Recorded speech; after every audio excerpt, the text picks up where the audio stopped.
that's how we want to run this group today. First panelist up and going. She's a dear friend of mine from the Bay Area, Barbara Adachi. She is a national managing principal for Deloitte, and award-winning Women's Initiative is what they have for Deloitte. It's called WIN, W-I-N. I think it's a great acronym. She is the new National Chief Talent Officer for Human Capital Consulting, and I'll just throw it out there. So Barbara is like the highest ranking Asian American, reporting directly to the president of Deloitte, and I couldn't be prouder of her. She comes to the Bay Area, comes to a lot of Asian American conferences, and is a great supporter of the Japanese American community, so she's a dear friend. She was named among the 100 most influential women in business by the San Francisco Business Times. She was also named Women Worth Watching in 2009 by Profiles in Diversity magazine. She serves on a number of boards, including Girl Scouts of the USA and the American Heart Association, and she's Sansei, like we are, and a mother of a young daughter, 27 years old. So please welcome Barbara Adachi. So you want to, stand up? I would love for the panelists to either come in front here, stand by the podium. You know, but we're not we all need to announcers like Jan. I mean, we don't have your style and charisma, but I will do my best.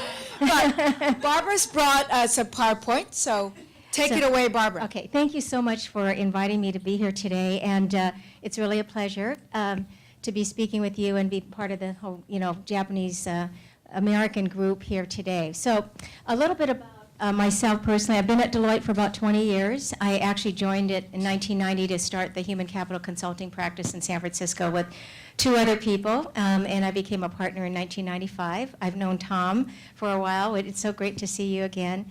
And it's been a great organization. I've been the Women's Initiative leader for the last 2.5 years. In addition to that, I still serve clients, which is my primary role, and then I have this talent responsibility in human capital. As Jan said, I'm married. Our daughter's 27 and lives in New York. And I was the first person in my family to go to college. I grew up in Los Angeles, and I'm, again, a Sansei. So a little bit about our Women's Initiative, and it's really an honor to be leading this for the firm. And I should probably clarify that this Women's Initiative is for the U.S. And the way that our organization is set up is that we have different member firms in different countries. And so each country has their own, either a Women's Initiative or Diversity Initiative or both. So right now what I lead in the United States is the Women's Initiative, and I have a counterpart, a Chief Diversity Officer, who leads our Diversity Initiative. So we have actually called out the Women's Initiative being something very separate, and we've decided to keep it separate from our overall Diversity Initiative for those of you who work for large organizations. So let me just go to the first slide. And I thought what I'd do today is just share with you a little bit of our journey and then kind of some lessons learned, because I think it's important as we think about women in leadership in other organizations and just in our society at large. So our mission for the Women's Initiative is to drive marketplace growth and create a culture where the best choose to be. And the only change I made in that, and I'm the 5th WIN leader in the history of our Women's Initiative, was I dropped the word women. It used to say where the best women choose to be, but you'll see as I tell our story that this initiative has actually benefited both men and women, and that's one of our guiding principles.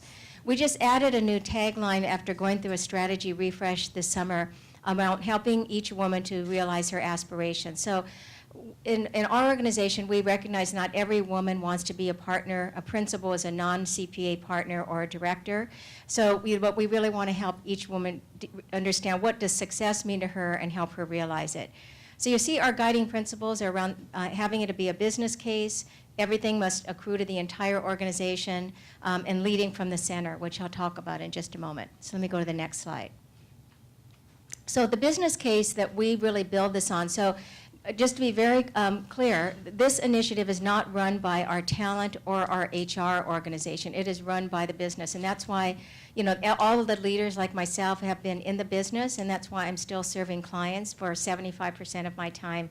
This is actually 25% of my role, and I do report to our CEO. But we believe that there are 3 points around the business case. Number one, in the United States, women are the largest growth segment of the market, which means that if we really want to attract more women, and our whole, all of our assets are people, so we have to recognize that women are going to be the majority. They actually, in the U.S., are earning more of the college degrees, including associate, bachelor, and master degrees, and half of all professional degrees. So and now women represent 51% of the workforce, because with the economic downturn and the downsizing in financial markets, as well as in the auto industry, there are actually more women in markets today. So we need to, if we're going to grow as an organization, we need to have a lot of talented women, because that's who's getting the college degrees. So on the next slide, women actually have more options today. So 50% of all the managerial positions in the United States are held by women, which means that we are selling more to women. More of our clients are women. I look at Tracy. And so we look at that and realize that if our clients are going to be more women, we're going to have more women buyers and decision makers, we need to be looking like our clients, because our clients insist that we have women and diverse teams that we bring to them that look like their own organizations. So if you look at 87% of the Fortune 500 companies have women on our boards. We even survey our own partners and senior managers, and over 90% of them have pitched to a woman in the last 2 years. I think that's really important, knowing that more and more women are now on the other side of the table buying our services. On the next slide, please. So when we go back, we actually launched our Women's Initiative in 1993. So it's going on our 18th year right now. And at the time, when we looked at our population, we were hiring about 50-50 men and women from college, graduating from college, and yet less than 8% of our partners and directors were women. Our CEO was Mike Cook at the time, and he said, well, I don't understand, maybe the women are just having children and not coming back to the workforce. But what we realized is that they were actually going someplace else to work, and that it was our culture and the fact that they weren't getting on the large clients or having the opportunity that they weren't advancing. So that was a very important turning point. And we also had a gender turnover gap, meaning that women were leaving the organization more quickly than men. So if we had 15% turnover of men, we had 22% turnover of women. So 7 percentage point difference at the time. So those two things were really concerning to us, and we knew that we had to change. So on the next slide, please. So what we did back then, and we've continued to do, is we have really focused on development programs for our women and also for our men. And these are just some of them that we've established. And many of these are over 10 years old now. And we also instituted a very rigorous process around what we call assignment review. So we actually look at the largest clients that we have in the firm and look at the composition of the teams that are serving them, and make sure that we have enough women and that enough women are progressing up inside the client teams to becoming partners. And since then, we've actually extended our reach into the marketplace. We have got a course now that we teach called Women as Buyers, and we did give that internally to help men and women understand how the different decision styles and communication styles of women compared to men. It's been very successful to kind of help us understand how to be more effective. And we also adopted a new model for careers inside of Deloitte called the Corporate Lattice, which allows women and men to do what we call dial up or accelerate, or dial down or decelerate, which really acknowledges that they may need to take some time off during certain points of time in their career. So let me go on the next slide.